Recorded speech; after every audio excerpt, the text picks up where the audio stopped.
Wel, croeso cynnes i chi unwaith eto i'r cyfarfod yma. Ni'n croesawu eto Dafydd Job yn ddiolchgar am weinidogaeth bore yma ac yn edrych ymlaen ar weinidogaeth heno ac yn gofyn i chi fynd â'n atgofion cynnes ni hefyd i Fangor. Ni'n cofio amdano chi fel chwaer eglwys i ni fyna. Ar ôl yr oedfa, gai annog chi aros am baned, fe fod ni'n cael cyfle i gymdeithasu gyda'n gilydd. Diolch i'r heina ath prynhawn yma. Yn dda gweld chi yma heno, mae'n siŵr bod chi wedi blino. Ond ni ddiolchgar iawn i chi am eich gwasanaeth chi gyda'r digartref prynhawn yma. Ac yna, jyst y trefn yr wythnos atgoffa chi, cwrgweddi nos Fawrth, 7:45 fan hyn. Bore di Mercher yn Rhufeiniaid, bydd paned a sgwrs. Dydd Iau, bydd Wyn yn trafod emyn. Di Gwener, amser paned fan hyn. Atgoffa chi bod taith weddi gwragedd wedi ohirio ar gyfer di Sadwn. Ac yna Sul nesaf os dyw ei mynd, bydd emyr gyda ni bore ar hwyr. Mae emyr yn pregethu yng Nghaerfyrddin heddi, bore yma, prawn yma a heno. A mae Meirion hefyd yn Cwmbran, felly ni'n cofio amdanyn nhw. Casgliad y mis i mudiad Efengylaeth Cymru, cyfle ni roi yn ystod y mis. Ac yna fel o'n i sôn bore yma, plis cymrwch olwg ar taflenni ar y blaen fan hyn, rotas, cyfrifoldebau ar gyfer gwyl Eglwys Newydd a Ton Gwynlais. Mae sawl cyfrifoldeb amrywiol ar wahanol adegau. Plis edrychwch a tarwch eich enw yn y man lle chi'n meddwl gallwch chi gyfrannu. Credu dyna ni. Gydwch chi ni weddio.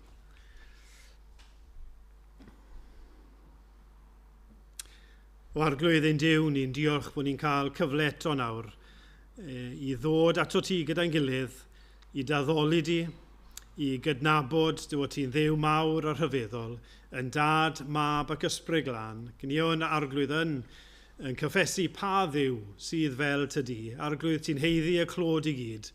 Cynorthwya ni hyn o nawr i weld rhyw olwg newydd mwy o dy ogoniant di, o dy harddwch di. Ac o arglwydd, bydd y cyfan bydd yn digwydd hyn o'n yr oedfa yma yn glod i ti os gweli di fod yn dda. Ni'n cyflwyno arglwydd yr eglwys y Mangor, gweddio bydde di'n bendithio nhw heno, y cynnal, y rhodri fyna. Ni'n cyflwyno emyr i ti yng Nghaerfyrddin a Meirion yn Cwmbran.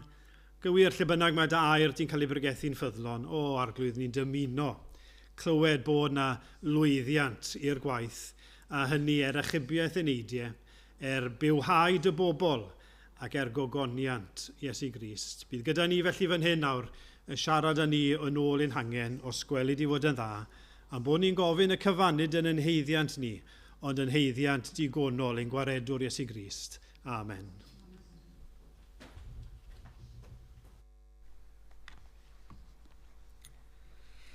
Diolch eto am y croeso.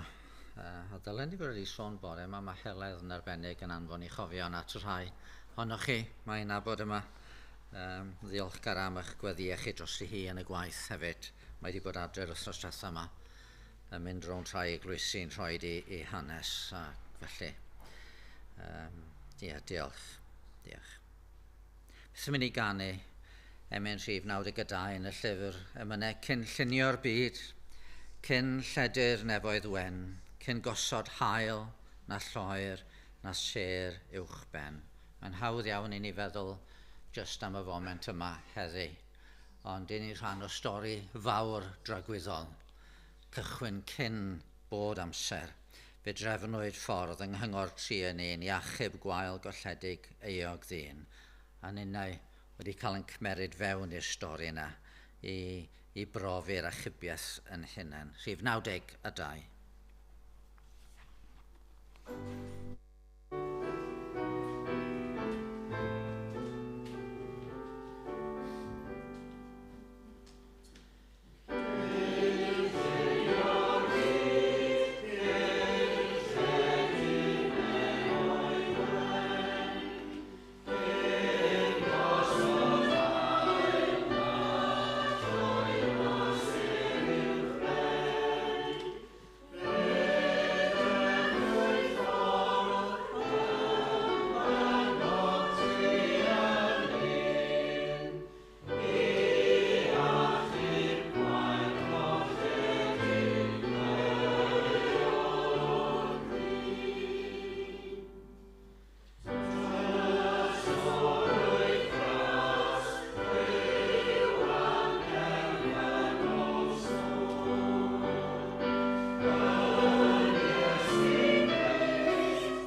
Oeddi am ddarllen heno o lythyr Paul at y Rhufeiniaid ar 8fed bennod. Lythyr Paul at y Rhufeiniaid a phennod 8.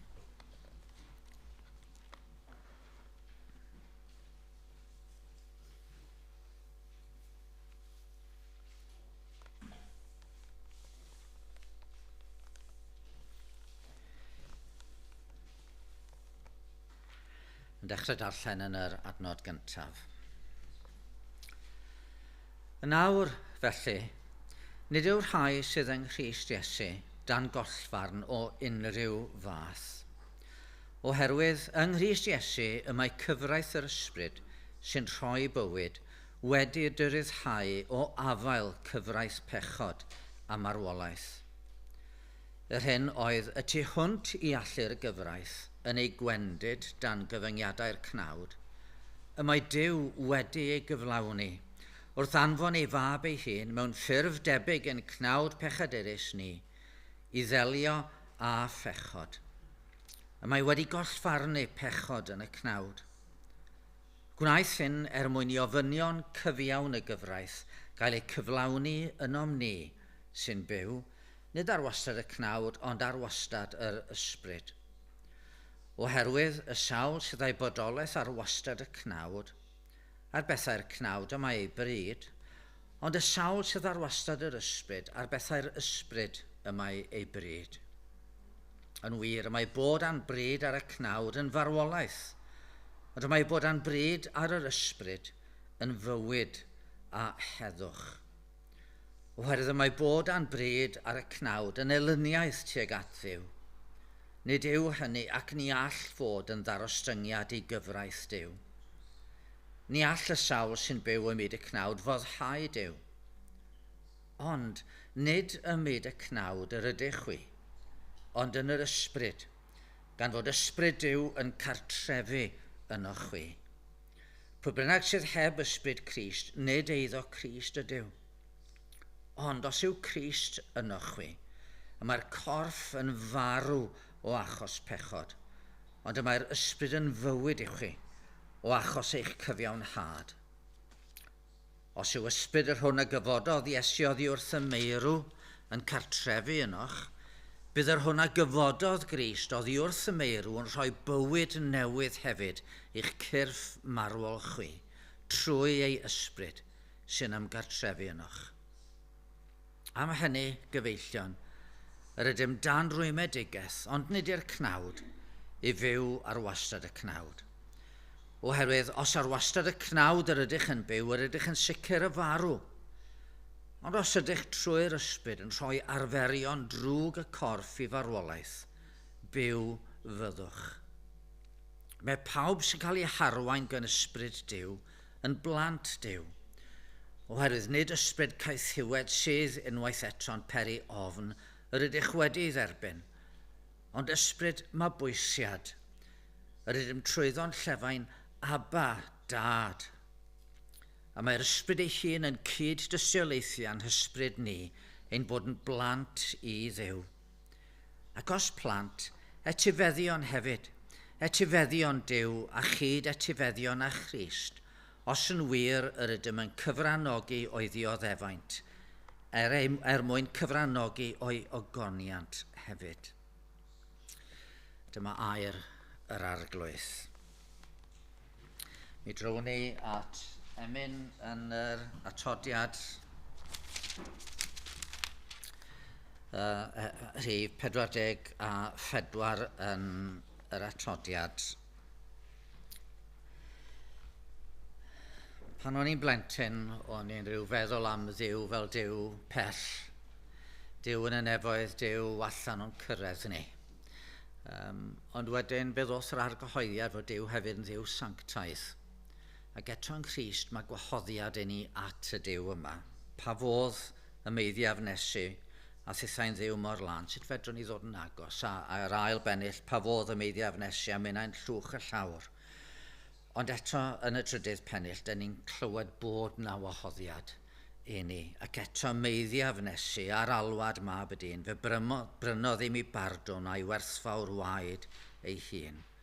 Cymerodd ef y meiau ei hoelio ar y pren, a gorodd im i'r llwybr o'r byd i'r nefoedd wen.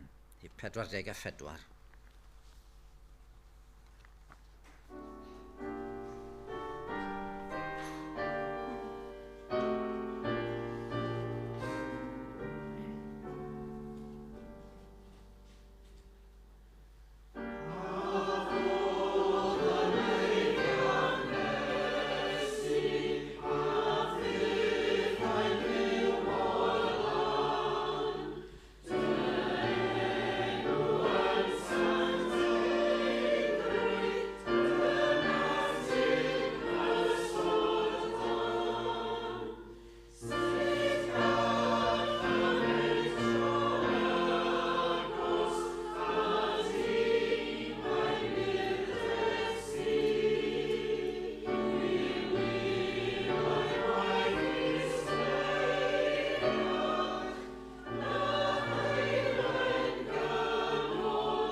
Gadewch i ni droi at yn harglwydd mewn gweddi, gadewch i ni weddio.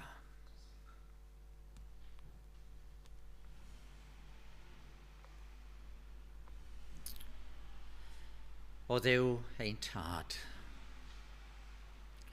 y Dduw sydd yn drindod, fendigaid, yn dad, mab ac ysbryd glân.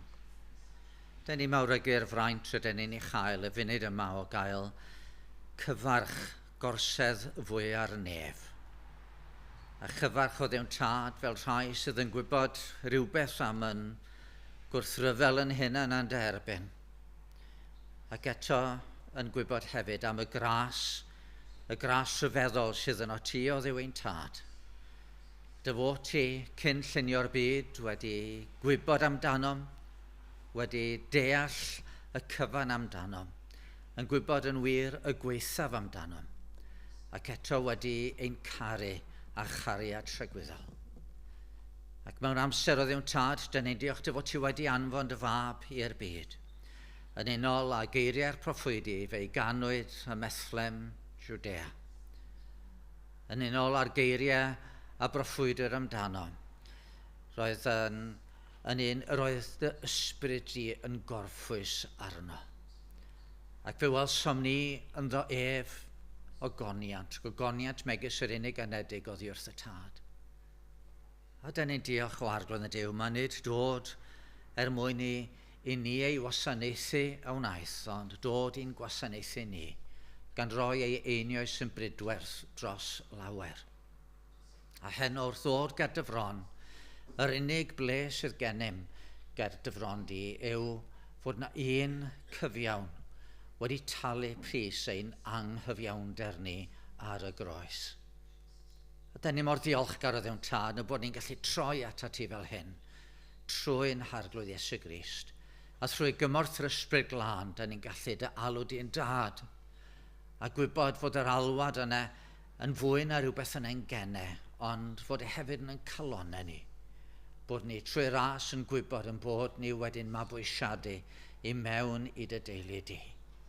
Ar weithaf yn anheilyngdod, ar weithaf pob drwg o'r ydym yn eog o'i gyflawni. Ac o'r flaen y heno, dad, dyn ni yn cyffesu eto, yn bod ni yn gweld yn hunain mor wael ar ein olwg. Mae'n meddyliau ni'n gallu crwydro. Mae'n geiriau ni'n gallu bod yn anrasol. Mae'n cymhellion ni mor aml o ddewn tad yn gymhellion cymysg, a hunanoldeb yn dod i'r amlwg dro ar ôl tro. A da ni'n cyfaddu o ddewn tad ger dyfron, yn bod ni angen yn golchi yn lan, yn golchi oddi mewn o ddewn tad. Da ni angen i'r ysbryd yn bywhau ni. Ac felly, da ni'n dod yn gofyn eto ar ei ti roi sicrwydd yn calonau o'r maddeuant sy'n eiddo i ni yn yr arglwydd Iesu. A da ni'n gofyn ysgol i di fod yn dda am y gras i fedru cymeryd y gorchymyn i gymryd yn llenwi gan yr ysbryd o ddifri. Da ni'n gofyn am y gras i fedru bod yr hyn y ddylen i fod o ddewn tad yn oleuni yn y gymdeithas, yn halen y ddear. Da ni'n dod o arglwydd heno'n cyflwyno'n byd anghennus i ti yn gofyn ar ei ti drwy garhau o arglwydd yn Duw. Yn gweddion arbennig ar dy eglwys yn ein byd gael i harfogi o'r newydd a chael grym a gras i fedru bod yn tystio, yn gyson ac yn ffyddlon i ti ac i dy gariad. Yn gofyn o ddewn tad am i ni fedru mewn gair ac mewn gweithred fod yn dystiolaeth eglur fel fod y byd yn gweld bod ganddo ni obaith na tydi'r byd ddim yn gallu ei gynnig. Fod y byd yn gweld o ddewn tad, fod ganddo ni ryw lawenydd na tydi'r byd ddim yn gallu gynhyrchu. Rhywsut o arglwydd yn Duw fod y byd yn gweld yn bod ni yn perthyn i fyd arall er yn bod ni yn y byd hwn. A da ni'n gweddio ddewn tad bydd hwn yn toddi calonau a trwy'r ysbryd glân y bydd llawer yn cael ei denu i mewn i dy eglwys. Da ni'n gweddio bydd pobl yn gwlad yn cael ei argyhoeddi gan yr ysbryd, i argyhoeddi o wacder bywyd heb Dduw, i argyhoeddi o gyflwr eu calonau, cyflwr sydd yn golygu mae hunanoldeb yn aml sydd yn rheoli a gwrthryfel yn erbyn dy ffyrdd da di. A da ni'n gofyn am i'r ysbryd greu y fath edifeirwch fydd yn golygu fod pobl yn ffoi am gymorth ac am loches yn yr arglwydd. A da ni'n gofyn eu cawn ni ras o arglwydd yn Duw i bortreadu Crist ger bron y byd, fel y gybydd llawer yn dod i gredu yn y gwaredwr. A da ni'n gweddio nid jyst rostron ni yng Nghymru, ond trwy yn byd, gad dy eglwys fod yn oleuni clir y dyddiau yma.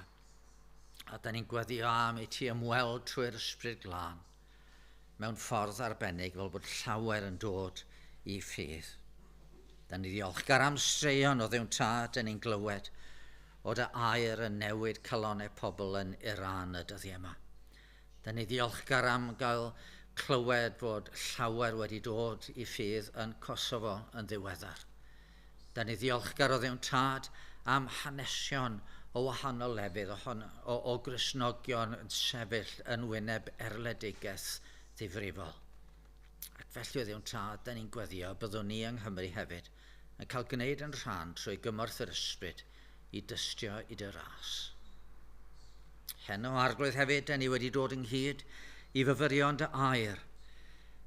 Ac o arglwydd, da ni angen cymorth yr ysbryd i oleo yn llygaid yn meddyliau a'n calonau, i weld pethau falle da ni wedi glywed o'r blaen, pethau da ni'n ymwybodol ohonyn nhw, ac eto da ni angen I gweld nhw mewn ffordd ffres, mewn ffordd real sydd yn golygu bod nhw yn newid yn calonau a neu'n byw'n wahanol o'r wythnos nesaf oherwydd yr hyn rydyn ni wedi glywed.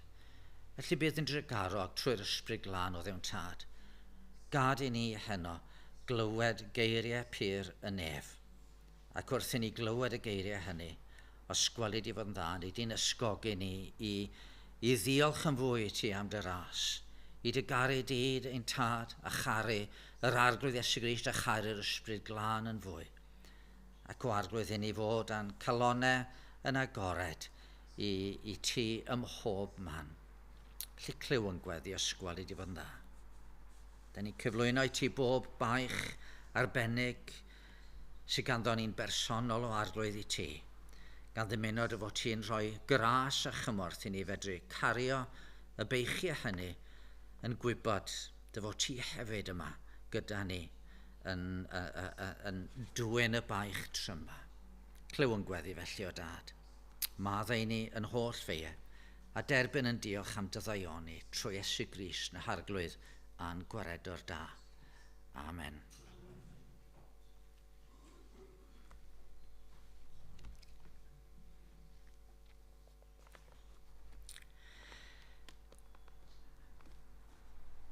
Cyn troi at yr emyn nesaf, falle gallai rannu chydig bach o'r hyn mae Duw yn ei ras wedi wneud yn y mywyd I yn ddiweddar. O'n I yn ymddeol rhaid blynedd a hanner nôl. Yn rhyw dybiad tybed be fydden ni yn gwneud. O'n i'n ymwybodol gallen ni fod yn pregethu dipyn ac yn y blaen. Ond mae Duw yn ei ras wedi agor sawl drws. A hynny mawr y feddod I mi. Un drws mae Duw wedi agor ydy I fod yn gymorth I weinidogion eraill. Gweinidogion iau yn syth wedi I mi ymddeol, dyma'r ffôn yn dechrau mynd ac ambell I weinidog yn dweud, Dafydd, fydde ti'n barod I rannu chydig bach fo ni'n helpu ni. Dwi wedi gwneud y camgymeriadau I gyd, so dwi'n gallu helpu rhai iau I osgoi rhai o'r camgymeriadau neu arwain rai trwydden nhw. A mae hyn yn digwydd yn nwyrain Ewrop a gorllewin Ewrop erbyn hyn ac yng Nghymru a Lloegr am ryw weinidogion. Wedyn mae hwnna'n un drws annisgwyl sydd wedi agor I mi. Drws arall sydd wedi agor yn ddiweddar ydy drws yn India o bob man. Flwyddyn yn ôl roedd na weinidog o India'n aros gyda ni. Mae yn byw mewn talaith yn India lle mae yna dipyn o erlyd ar Gristnogion. Ond arweithio'r ffaith bod ddim yn cael efengylu. Yn yr 5 mlynedd ar 20 diwethaf mae wedi plannu 6 o eglwysi newydd. Mae Duw yn ei ras ar waith yna. A mi ydw I bellach unwaith y mis yn pregethu ar Zoom I 20 o weinidogion ac athrawon yn India. Mae'n debyg flwyddyn nesaf yn cael mynd allan I India I hyfforddi rhyw 60 o efengylwyr a gweinidogion sy'n gweithio ymhlith rhyw lwyth yn y mynyddoedd lle dyn nhw ddim hyd yn oed ar Beibl yn iaith I hynny eto. Wedyn, mae Duw ar waith mewn gwahanol lefydd. A o'n i'n dweud bore yma, mae Duw'n defnyddio pechaduriaid. A mae Duw yn ei ras yn agor drws fel yna I fi, ond mae'n agor y drysau I lawer. Felly, yng Nghymru, dyn ni'n teimlo chydig bach o dan y don. Ond mae eisiau ni gofio fod yn Duw ni ar ei orsedd, a mae'n dal ar waith. Felly, diolch am eich gweddiau ynglyn â gwaith yr arglwydd yma yng Caerdydd, yng Nghymru ac yn y byd, lle mae Duw ar waith a mae'n gweddiau ni'n cyfri ger I fron. Beth bynnag, gadwch I ni droi at emyn arall. 254 yn y llyfr emynau o ysbryd sancteiddiolaf. Anadla arna I lawr. Bore yma o'n i'n sôn am y peiriant mae'n chwythu awyr fewn wrth I mi gysgu neu'n siŵr mod i'n anadlu. Wel, o ysbryd sancteiddiolaf, anadla arna I lawr o'r cariad anchwiliadwy sy'n nghalon Iesu mawr. trwy heiddiant oen Calfari ac yn ei glwyfau rhad rwy'n disgwyl pob rhywronyn o byrdeb gan fy nhad ac ymlaen. 254.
Wel, heno dwi am feddwl am yr hyn oedden ni'n clywed yn y darlleniad o Rhufeiniaid y Rwythfed Bennod.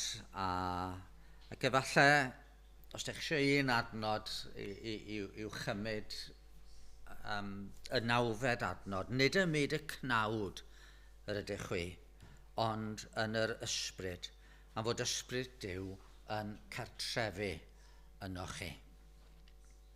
Yn ddiweddar, dwi wedi bod yn meddwl llawer am yr ysbryd glân ac yn rhyfeddu mewn gwirionedd at y modd y mae'r ysbryd, trydydd person y drindod, yn gweithredu mewn cariad yn bywydau ni, mewn gras, mewn doethineb, ac ar un olwg mewn gostyngeidrwydd mawr. Da ni'n hoffi meddwl am yr arglwydd Iesu yn ostryngedig, yn gadael y gogoniant ac yn dod lawr i'r ddaear. Ond mae'r ysbryd glân hefyd yn ostryngedig, yn dod i drigo yn ein calonau ni, gwneud cartref o'n calonau ni. Da ni weithiau yn rhyfeddu at bobl sydd yn dewis gadael i gwlad eu hunain a mynd i wlad dramor i fod yn genhadon, a weithiau yn gweithio mewn sefyllfaoedd a dan amgylchiadau tlawd ac anghennus iawn. Ond os na ryw daith mor fawr tybed a'r daith o'r ne fewn ein calonau ni i fyw a gweithio a chartrefu. Mae'r ysbryd a'i holl waith yn arbennig. Yn Hafan o'n i'n sôn am hyn. Yn y dechreuad roedd yr ysbryd yn hofran uwchben y ddaear a flaeniad a gwag, yn disgwyl o petai i'r tad trwy'r gair ddweud bydded goleini a'r ysbryd wedyn yn goleuo y bydysawd tywyll, yn dwy'n trefn ar y bydysawd afluniaidd a gwag, ac yn llenwi y cread rywsut, fel bod y cread yn gallu datgan y nefoedd sydd yn datgan gogoniant Duw ar ffurfafen y mynegu gwaith ei ddwylo ef. A wedyn yr ysbryd yn hofran uwch Mair, ac o ddiniweidrwydd Mair, o sefyllfa ddi-nod a thlawd Mair rywsut, yn creu yn ei chroth hi y bywyd newydd yma. Y gair yn cael ei genhedlu yng nghroth Mair. A'i chroth dywyll hi'n cael ei llenwi ar un oedd yn oleini'r byd, yr un bydde'n dod yn waredwr y byd. Ac yna, wrth gwrs, mae'r ysbryd yn dod ar Sul y Pentecost i hofran uwchben yr apostolion a disgyn fel tafodau tân a hwyth yn cael ei gyrru allan. A mae'r un ysbryd yn hofran dros galon pob un sydd yn dod i gredu ac yna yn dod ac yn rhoi ni galon o gig yn lle'r galon garreg, rhoi calon newydd i ni. Yn gwneud ei gartref yno ni, yn gwneud ni yn deml iddo ef ei hun, lle mae Duw yn cael ei fawrygu a Duw yn cael ei addoli. Ond tybed wrth i mi ddeud hyn wrthych chi, ydych chi'n teimlo bore yma fel teml yr ysbryd glân? Os ydw i'n deml yr ysbryd glân, Holy Spirit, mi ddylen ni fod wedi cael fy newid. Mi ddyle'r ysbryd fod rhyw sydd yn cael effaith ar y mywyd i. Da ni'n gwybod mae trwy'r ras yr ydyn ni'n gadwedig. Da ni'n gwybod nid yr hyn da ni'n neud sydd yn hachub ni, ond yr hyn mae Iesu wedi wneud yn marw ar y groes. Trwy ffydd rydyn ni yn cael yn achub, nid yn gwaith ni ydy o. Rhodd Duw ydy bywyd, ynde. Diolch yn dibynnu ar yn gweithredoedd ac gall neb ohono ni ymffrostio. Tydi'n gweithredoedd ni ddim yn cyfri mewn gwirionedd tuag at yn iachawdwriaeth. Ond mae'r testament newydd yn ei gwneud ti'n gwbl eglur fod yr ysbryd glân, pan mae'n dod i fewn i'n calonnau ni, mae yn newid ni. Mae'n gwneud ni yn wahanol. I ddeud y gwir, mae erbyn diwedd yr 8fed bennod yma o Rhufeiniaid, mae Paul yn deud yn bod ni yn fwy na choncwerwyr trwy'r hwn a'n carodd ni. Neu mae'r Beibl Cymraeg newydd yn dweud yn ennill buddugoliaeth lwyr. Bore yma, o'n i'n sôn am sut dyn ni'n delio efo'n methiannau, achos tydyn ni ddim bob amser yn teimlo fel mwy na choncwerwyr. Ac yn y 7fed bennod yma o Rhufeiniaid, mae Paul wedi bod yn sôn am y strygl yma, y frwydr yma. Ni allaf ddeall fy ngweithredoedd oherwydd rwyf yn gwneud, nid y peth rwyf yn newid llysio, ond y peth rwyf yn ei gasau, meddwl mi. Rwyf yn cyflawni nid y daioni rwyf yn ei newid llysio, ond yr union ddrygioni sy'n groes i'm hewyllus. Ydy'n trian y dwyf. Pwy am gwared o'r corff hwn o'i farwolaeth?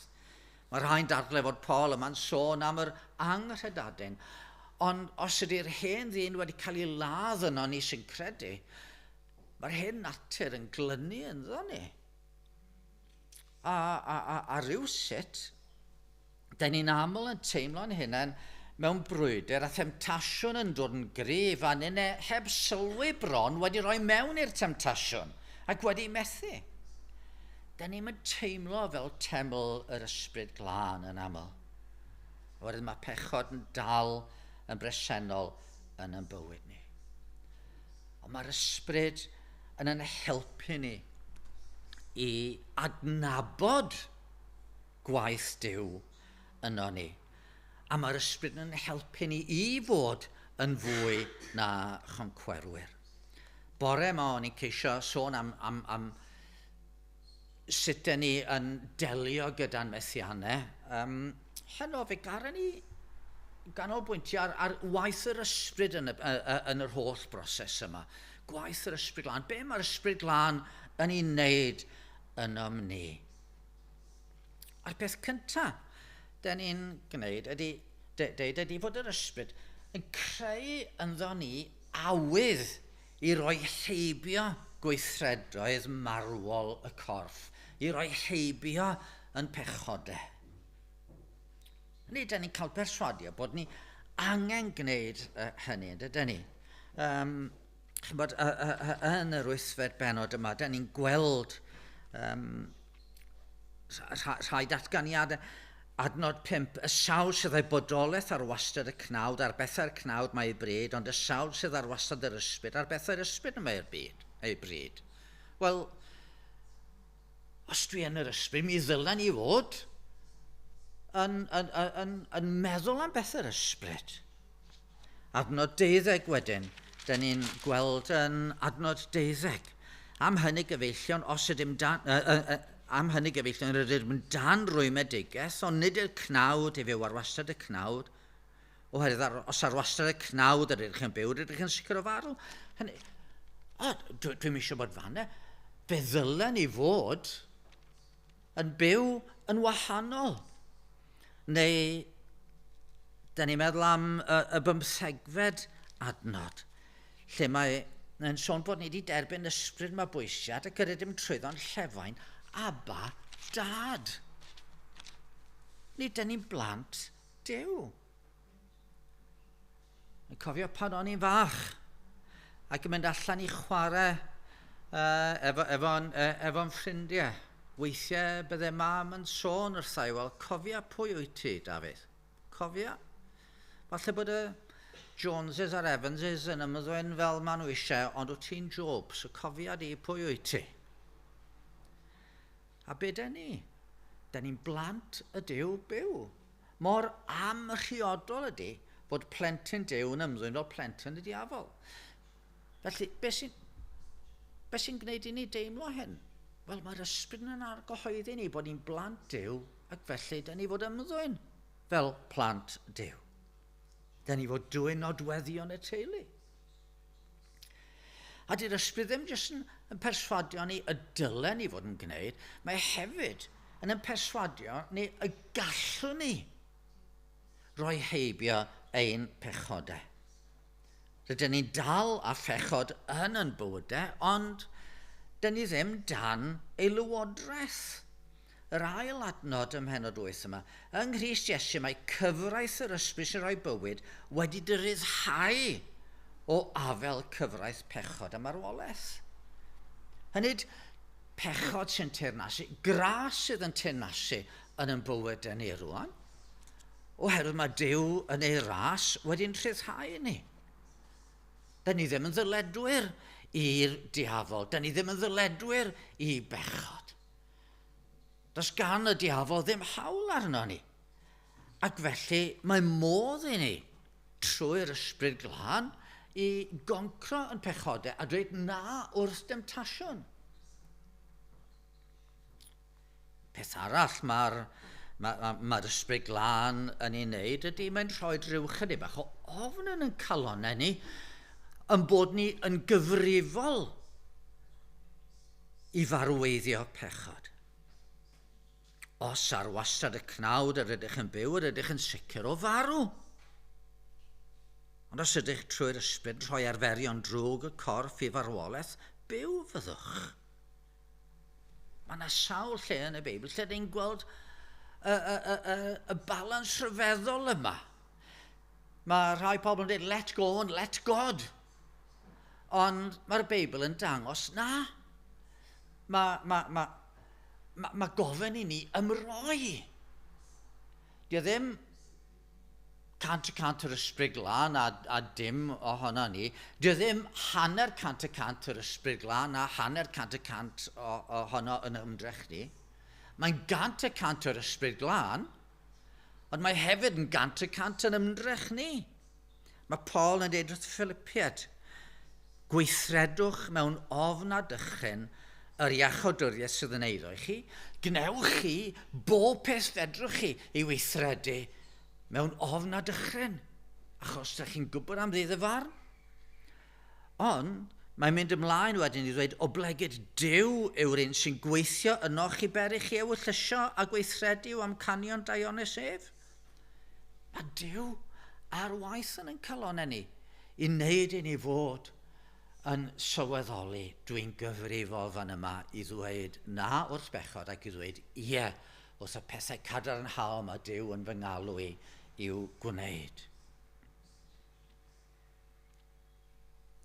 Ac yn y bôn mae hyn yn golygu bod ni jyst yn gwybod y dylen ni fod yn byw yn wahanol, ond bod ni eisiau byw yn wahanol. Bod ni eisiau byw fel mae Duw am i ni fyw.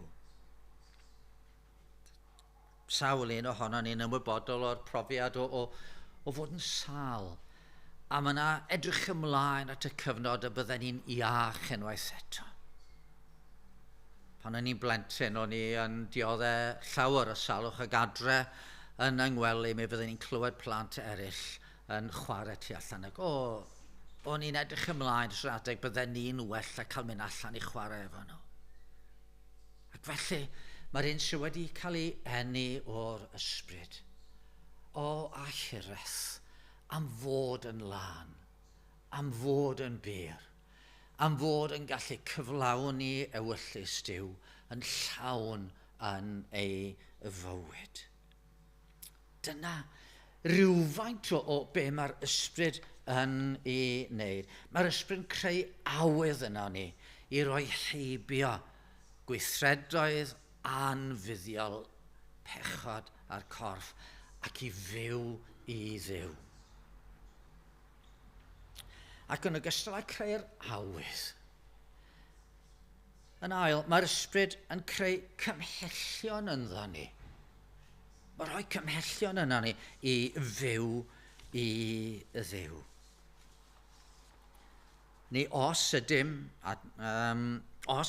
yn byw yn ôl y cnawd, mi fyddwn farw. Dyna mae Paul yn dweud. Os dyn ni'n byw yn y cnawd, dyn ni'n marw. Hynny, persbectif tragwyddol, dyna beth sydd ganddo ni fan yma, de? Persbectif tragwyddol. Dyn ni'n cofio yr arglwydd yn sôn am yr ynfytyn cyfoethog yna, ffarmwr cyfoethog yna. Y ffarmwr oedd wedi cael cnydau arbennig. Doedd ddim digon o le ni ysgybori. Na i adeiladu ysgybori am mwy a gallai storio'r grawn i gyd a fyddai'n set up, fyddai'n iawn am flynyddoedd rwan. A Duw yn deud o'r ffwl. Heno gofynu'r denaid oddi arnat. Da ni'n gallu trysorau ar y ddear. Ond beth sy'n digwydd i'r trysorau yma? Da ni'n gorfod i gadael nhw i gyd ryw ddydd. A da ni'n gorfod wynebu yn creawdor.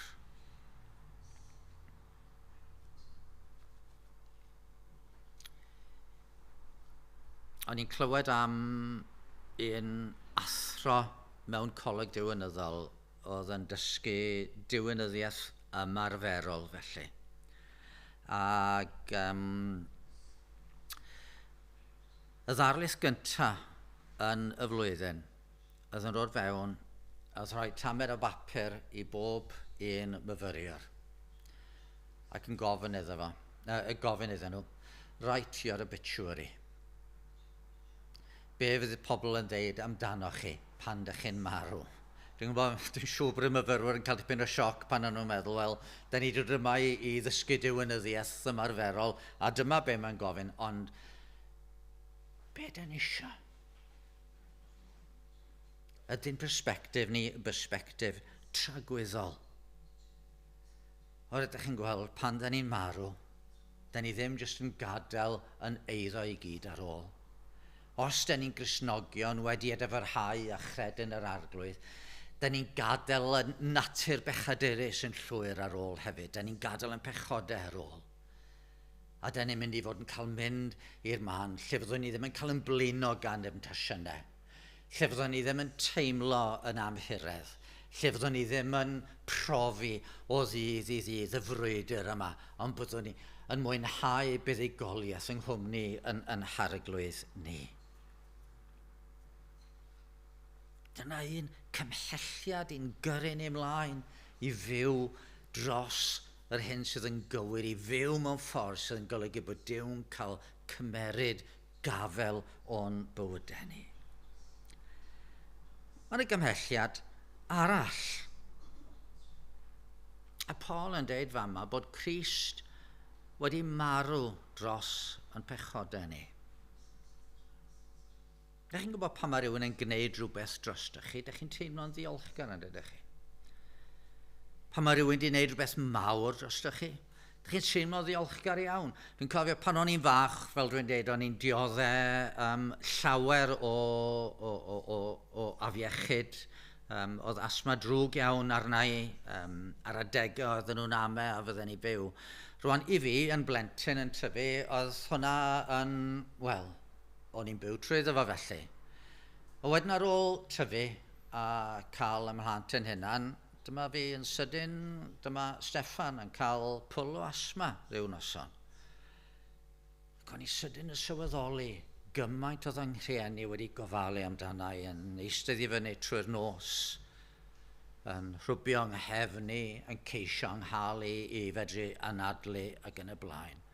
Oedd yna rhyw ddiolchgarwch mawr yn ynghalon ni bod yn rhieni wedi bod mor ofalus ohonai. A mae Crist wedi rhoi i fywyd troston ni. Mae'r gair trygwyddol wedi bod mewn cymdeithas barhaol a'r tad. Wedi rhoi heibio o bob hawl, wedi gwisgo fy aflendid i, fy hunanoldeb i, fy nifaterwch i, fy meie i gyd a wynebu'r canlyniadau. Ac os ydw i'n dal i bechu, mae fel Peter'n deud, diolch ots dy fod ti di marw dros ymhechod i, mae gariau ymlaen i bechu. Na, fedrai'm gwneud hynna. Does bosib fedra'i gwneud hynna.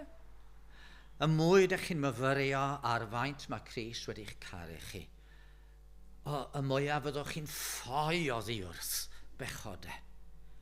Byddwch chi'n ffoi oddi wrth yr eilunod sydd yn dod fewn i lywodraeth i'ch bywyd chi.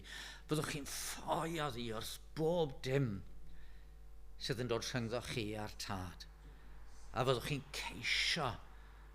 ceisio'ch gorau i fod mewn perthynas o ddiolchgarwch a mawl gyda'ch tad. Ac wrth gwrs, peth arall sydd yn cymell ni ymlaen ydy bod ysbryd Crist yn ysbryd glân. Nid ymyd y cnawd ar ydych chi, ond yn yr ysbryd. Gan fod ysbryd Duw yn cartrefu yno chi. Mae'r darlun yn un hyfryd ydy bod yr ysbryd yn cartrefu ynddo ni. Nes i, wel, oedd ryw 6 mis cyn y pandemig, nes i a Gwenan symud, nathon ni symud tŷ. Pan nathon ni weld y tŷ oedden ni'n mynd i symud iddo fo, oedden ni ddewis i brynu. Wel, oedd y tŷ yn di braf, ond oedd dodrefn rhywun arall yna. Oedd dodrefn y bobl oedd yn byw yna o'n blaen i yna. Ac i ddweud y gwir, oedd yr awyrgylch y tŷ yn wahanol yn yr ystyr, mae iaith y tŷ cyn i ni symud fewn oedd Saesneg. Ond wedyn fe ddoth y tŷ y dydd pan oedden ni'n symud i mewn. Oedd yr hen ddodrefn i gyd wedi mynd allan ac oedd yn dodrefn ni yn cael dod mewn.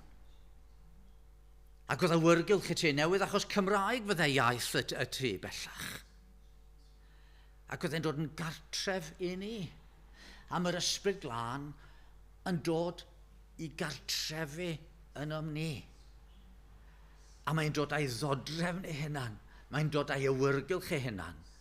Holy, ysbryd glân. Mae'n rhyfedd yn dydi fel oedd y rhaid yn cyfieithu'r Beibl yn dewis yn Gymraeg, dweud yr ysbryd glân. Mae'n rhywbeth hyfryd am lendid yn does. Ar ôl i chi fod yn gwneud rhywbeth a dych chi'n fwd ac yn faw i gyd, a dych chi'n dod, a dych chi'n cael cawod, a mae'r cyfan yn cael ei olchi ymaith. A mae'r ysbryd yn dod a'i ddodrefn ei hunan, ffrwyth yr ysbryd. Cariad, tangnefedd, brawdgarwch ac yn y blaen. Os yw Crist yno chi, mae'r corff yn farw achos pechod, ond mae'r ysbryd yn fywyd i chi o achos eich cyfiawnhad. Os yw ysbryd rhwng y gyfododd Iesu oddi wrth y meirwn cartrefi ynoch, bydd rhwng y gyfododd Grist oddi wrth y meirwn troi bywyd newydd i'ch cyrff marwol chi trwy ysbryd sy'n gartrefi ynoch chi. Mae'r cymhelliad arall yma fod ni eisiau bod na le glân ar gyfer yr ysbryd i gartrefi. A mae'r ysbryd yn dod gyda i gyfeillion hefyd, y tad a'r mab, fe ddown ni, meddai Iesu, a chartrefi, a gwneud yn cartref ynoch. Mae'n creu'r cymhellion yma.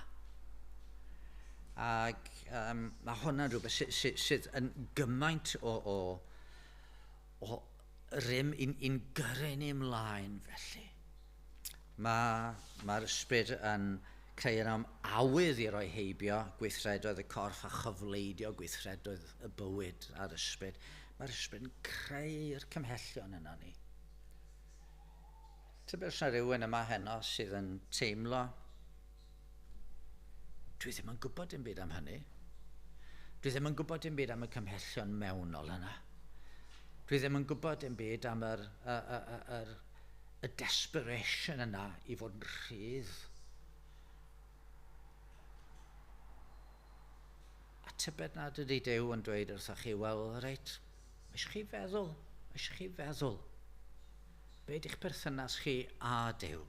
Ydych chi wedi edifarhau, ydych chi wedi rhoi'ch ffydd yn yr arglwydd Iesu, a'r hyn nath yn marw dros eich beiach chi ar y groes. Wedyn mae yna drydydd peth. Di'r ysbryd ddim jyst yn creu awydd yna ni, di ddim jyst yn creu cymhellion yna ni, a mae'r ysbryd yn nerthu ni i fedru byw yn wahanol. Be dyn ni yn ddarllen fan yma? Rydych chwythau i gyfrif eich hunain fel rhai sydd yn farw i bechod, ond sy'n fyw i Dduw yng Nghrist Iesu. Nid yw pechod i deyrnasu yn eich corff marwol eich gorfodi fyddhau i'w chwantre. Wel, sut fedrai gyfrif y hunan yn farw i bechod pan dwi dal i deimlo'r temptasiwn yma? Wel, mi fedrai gyfrif yn hunan i farw i bechod trwy lle i'r ysbryd am yr ysbryd dod mewn ac yn fy nerthu i gyflawn i'r hyn sydd yn ymddangos yn amhosib i mi. A ni fel yn y 15fed adnod dyn ni darllen. Na, nid y 15fed. Dwi wedi cael yr... Ia. Be sy'n dilyn a dim i ymroi i bechu am nad ydym dan deyrnasiad cyfraith ond dan deyrnasiad gras. Ddim ar unrhyw gyfrif.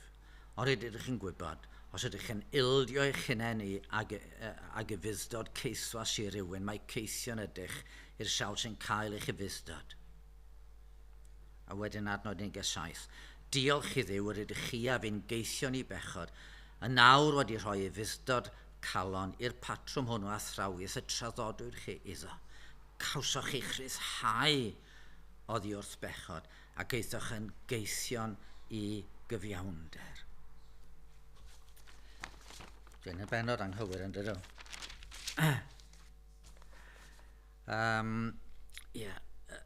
Adnod 15 wedyn ymhenod 8. Oherwydd nid ysbryd caethiwed sydd unwaith wedi eto'n peri ofn yr ydych wedi dderbyn, ond ysbryd mabwysiad yr ydym yn trwyddo'n llefain a ba dad. Hynny ydi, be sydd fanna ydy bod ni darganfod y gri newydd yma yn calonnau ni, bod ni yn methu peidio gwneud dim byd, ond galw Duw yn dad. O'n i am flynyddau yn ame, yn cael cyfnodau o ame, o tybed ydw i'n Gristion go iawn. Neu ai rhywbeth yn y pen ydy fy ffydd i. Be sydd yn digwydd? Ond nes i, rai blynyddoedd yn ôl, nes i wynebu sefyllfa mwyaf argyfyngus. Oedd yn torri'n nghalon i, oedd fues i erioed yn y fath dywyllwch.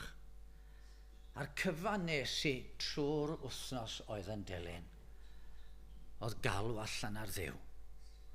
Fedrwn ni wneud dim byd ond galw allan ar Dduw i ddod yn agos ac ynghofio fi. A nath hwnnw merswadio fi, pan o'n i wedi cael yngyrru i'r pen, oedd na rhywbeth yn dda i oedd yn golygu abadad mod i'n rhedeg at fy nhad, yr un fath o plentyn sydd wedi brifo'n rhedeg at i rieni naturiol. O ble doth y grin o'r ysbryd glân yn gweithio yn yng nghalon ni. A mae nerth felly yn dod i ni wrth i ni weld, wrth i ni ymroi fel hyn. Mae Paul yn ei ailythyr at y Corinthiaid yn sôn am waith yr ysbryd. Ail Corinthiaid 3, adnod 18, yr ydym ni gyd heb orchydd ar ein wyneb yn edrych fel mewn drych ar ogoniant yr arglwydd. Ac yn cael ein trawsffurfio o ogoniant i ogoniant, yn wir len ohono ef, a gwaith yr arglwydd yr ysbryd yw hyn. Achos bod ni wedi cael yn hachub, achos bod Crist wedi marw trosto ni, da ni'n gallu ymhyfrydu yn yr arglwydd, a po fwyaf da ni'n ymhyfrydu yn yr arglwydd. Mae fel pan da ni'n mynd i olwg yr hael a mae'n newid lliw yn gwynebau ni. Felly, da ni'n cael y newid gan yr ysbryd glân, a nerthu gan yr ysbryd glân, i fod yn wahanol. Felly, sut fedrwn ni gael gafel ar y nerth hwn? Wel, myfyrio ar yr arglwydd. Myfyrio ar hyn mae Crist wedi wneud trosom ni. Achos dyna be mae Paul yn gwneud wedyn yn niwedd yr 8fed bennod. O ystyried hyn oll, beth oedd y wedwn? Os yw Duw trosom, pwy sydd yn ein herbyn? Nid arbedodd Duw ei fab ei hun oedd ei draddodi i farwolaeth trosom ni oll. Cos rhoddodd ei fab sydd wedi gall beidio a rhoi pob peth i ni gydag ef. A da ni'n cael y darn gogoneddus yna, sydd yn gorffen efo yr wyf yn gwbl sicr na all na gangau, na geinioes, na gangylion, na thywysogaethau, na presennol, na dyfodol, na grymusterau, na uchelderau, na dyfnderau, na dim ar y llagrewyd ein gwahanu ni oddi wrth gariad Duw yng Nghrist Iesu ein harglwydd. Wrth i ni edrych ar y gwaredwr, wrth i ni fyfyrio ar y gwaredwr, yna mae'r ysbryd glân a'r waith yn ddoni. A da ni'n ffeindio bod yr ysbryd yn dwyn gwirionedd Duw ein calon ni, a pan da ni yn wynebu temptasiwn, falle bydd yr ysbryd yn dod a gair i'n meddwl ni. Pan da ni angen dirnadaeth i wybod beth i'n neud, mae'r ysbryd yn mynd i fod yn dod ag agor llwybr cywir o'n blaen ni. Dwi yn aml yn annog pobl i ddysgu Philippiad pennod 4 ac adnod 8. Bellach gyfeillion, beth bynnag sydd yn wir, beth bynnag sydd yn anrydeddus, beth bynnag sydd yn gyfiawn a ffyr, beth bynnag sydd yn hawdd gar y chanmoladwy, pob rhinwedd a phopeth yn heiddi clod, myfyriwch ar y pethau hyn. A be dwi'n dweud ydy, pan dwi'n mynd i wlad dramor, yn hedfan i wlad dramor, fel dwi'n gwneud yn eitha cyson, dwi'n gorfod mynd trwy security. Ac wrth fynd trwy security, mae'n rai pethau dwi'n cael mynd efo fi, a mae'n rai pethau dwi ddim yn cael mynd, a dwi'n gorfod i gadael nhw ar ôl.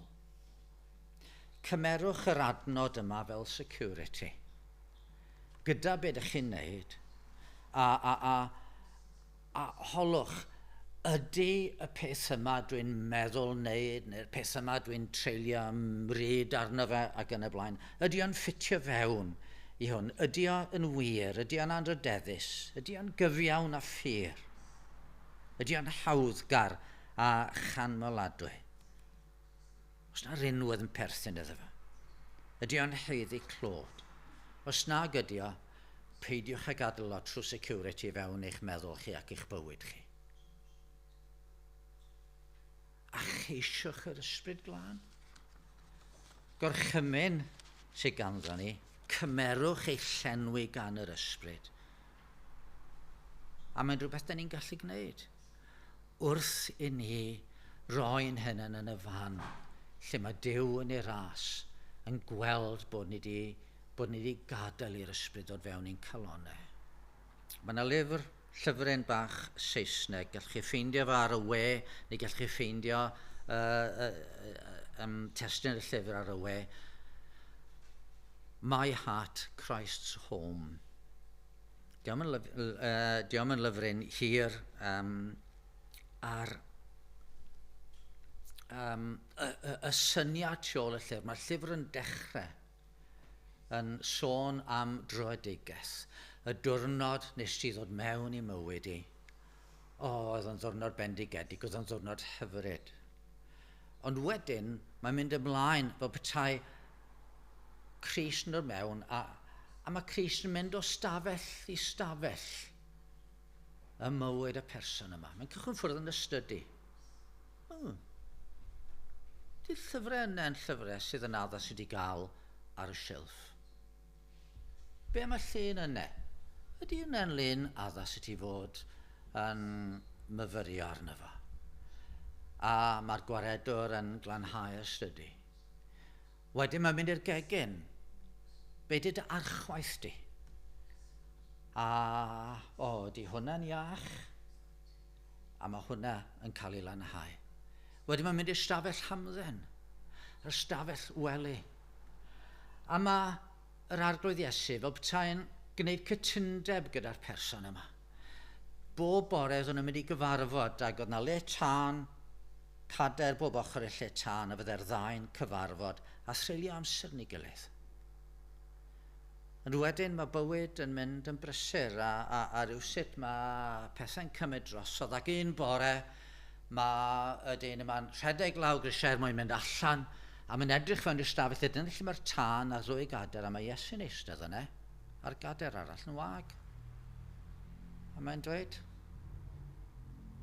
wyt ti yma'n disgwyl amdano i? A'r arglwydd yn dweud, wel yndw, mi nes i gytundeb efo ti. Y bydden ni'n cyfarfod bob dydd a dwi wedi bod yma'n disgwyl amdano ti. Wyt ti'n mynd sylweddoli, wyt ti eisiau nghwmni fi, ond dwi eisiau dy gwmni di, meddai Iesu wrtho. A mae'n edifarhau, a mae'n ail afel yn ei amser tawel gyda'r gwaredwr. Rwan, dydy pawb ddim yn cael amser tawel peth cynta'r bore, maen nhw'n wneud mewn gwahanol adegau o'r dydd. Ond mynnwch gwmni Duw. Mynnwch gwmni'r gwaredwr yn ei air. Mynnwch agor eich calon fed bod yr ysbryd yn cael mynediad i bob ystafell. Hyd yn oed yr ystafell thurgol na lle ydych chi ddim wedi rhannu efo neb. A mi ffeindiwch chi bod bywyd yn cael ei newid. Mi ffeindiwch chi bod chi yn fwy na choncwerwyr. Mi ffeindiwch chi'n gynyddol bod chi'n gallu deud na wrth bechod. A mi ffeindiwch chi'n gynyddol bod chi yn mwynhau cwmni Duw a mwynhau yr hyn sydd yn byr, yr hyn sydd yn dda, yr hyn sydd yn anrydeddus, yr hyn sy'n rhinweddol. Da ni'n byw mewn byd syrthiedig, ond da ni ar daith i fyd perffaith. Da ni wedi cael ein geni yn bechaduriad. Ond da ni wedi cael yn hael enni I fywyd newydd.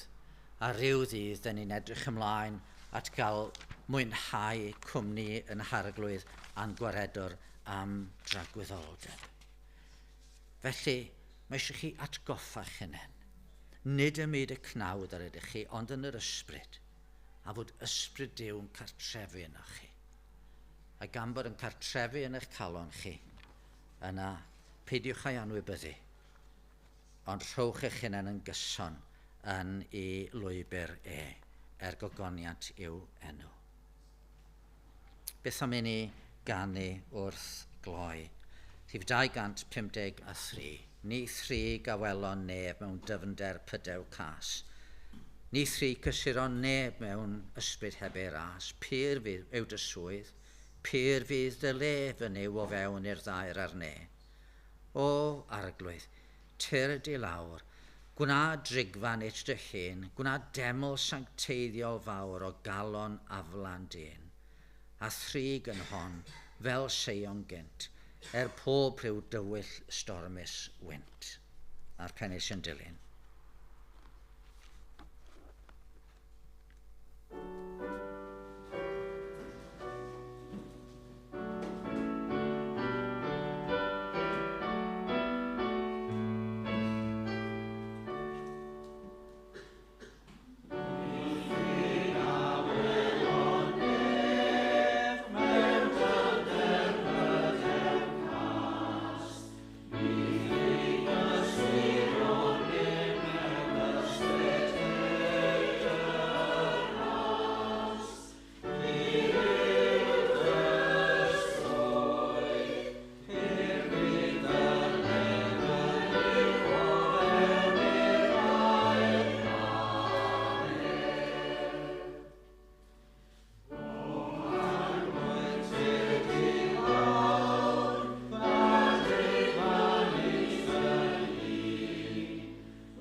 O arglwydd ein Duw, rydyn ni'n cyfaddau ger dy fron am bod ni yn gallu bod yn ffôl, bod ni'n gallu cael yn dallu gan y byd, a bod yn calonau ni o ddewn tad yn gallu cael ei denu gan yr hyn sydd heb fod ohono ti. Yn gofyn i ti osgweli di fod yn dda faddau i ni, ac osgweli di fod yn dda helpa ni i fod y math o bobl sydd yn calonau'n agored i dy ysbryd glân di. I ti gael dod mewn, dod â dy ddodrem dy hunan i mewn i'n calonau ni. Dod â dy fywyd dy hunan i fewn i lenwi'n bywydau ni. A da ni'n gweddio arglwydd yn Duw y byddwn ni'n cael yn hunain bob dydd yn dy garu di yn fwy, yn caru'n gwaredwr yr arglwydd Iesu Grist yn fwy, yn caru cwmni'r ysbryd glân yn fwy. A bydde di ras ein harglwydd Iesu Grist, ac i dy gariad di o dad, ac i gymdeithas yr ysbryd glân, aros gyda ni oll o'r awr hon, hyd byth. Amen.